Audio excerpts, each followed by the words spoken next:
NDA സഖ്യകക്ഷികളായ JDU ഭരിക്കുന്ന ബീഹാറിനും TDP ഭരിക്കുന്ന ആന്ധ്രാപ്രദേശിനും കേന്ദ്ര ബജറ്റിൽ വാരിക്കോരി പദ്ധതികൾ നൽകി. ആന്ധ്രയുടെ തലസ്ഥാനമായ അമരാവതിയുടെ വികസനത്തിന് 15,000 കോടിയാണ് കേന്ദ്ര ബജറ്റിൽ മാറ്റിവെച്ചത്.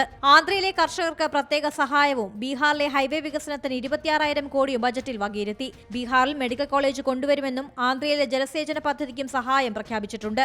അതേസമയം ആന്ധ്രയ്ക്കും ബീഹാറിനും വാരിക്കോരി പദ്ധതികൾ പ്രഖ്യാപിച്ചിട്ടും കേരളത്തിന് അനുകൂലമായ പ്രഖ്യാപനങ്ങൾ ഒന്നും ഉണ്ടായില്ല.